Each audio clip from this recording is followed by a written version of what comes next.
මුළු රටේම මහත් ආන්දෝලනයට තුඩු දුන් සිදුවීමක් තමයි බටකොට ප්‍රදේශයේ පිහිටි සෙනෙහසේ කැදැල්ල වැඩිහිටි රැඳූ මධ්‍යස්ථානයේ ඇති වූ ගින්න. මෙම අවාසනාවන්ත අනතුරෙන් මියගිය පුද්ගලයන් සංඛ්‍යාව මේ වන විට 13 දක්වා ඉහළ ගොස් තිබෙනවා. තවමත් පුද්ගලයන් 5 දෙනෙකු බරපතල තුවාල ලබා රෝහල්ගතව ප්‍රතිකාර ලබමින් සිටිනවා.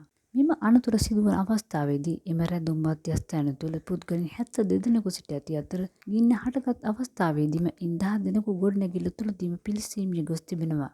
ඒ අතරම ඇති වූ ගින්න සම්බන්ධයෙන් අත්අඩංගුවට ගත් ඒ අධ්‍යක්ෂකවරයා ලබන 11 වෙනිදා දක්වා රක්ෂිත බන්ධනාගාරගත කර තිබෙනවා. මේ ගැන සමාජයේ බොහෝ දෙනා විවිධ අදහස් දක්වනවා. කෙනෙක් ඒ අධ්‍යක්ෂකවරයාට චෝදනා කරන අතර තවත් පිරිසක් ඔහු වෙනුවෙන් කතා කරනවා. නමුත් තවමත් මේ විමර්ශන කටයුතු සිදු වෙමින් පවතිනවා. ඒ අතර ජනප්‍රිය රංගන ශිල්පිනී සුදීක්ෂා සමාධි එහි අධ්‍යක්ෂකවරයා වන ලොකු අයියා ගැන සඳහන් කරන්නේ මෙවන් අදහසක්. තමන්ගේම අම්මා තාත්තව අඩුම ගෙදරවත් ගැට ගහලා හරි බලා ගන්න බැරි සමහරක් එවුන් කියනවා. ඇඳවල් වල ගැට ගහලා තිබ්බ නිසා එළු මෙහෙම උනේ. තවත් තැනක ඇහුණ තව එකයක් තමන්ගේම අක්කගේ පුතා අඩුම ගෙදර තියාවත් බලා ගන්න බැරුව රුපියල් 35000ක ජාතකය කියවනවා.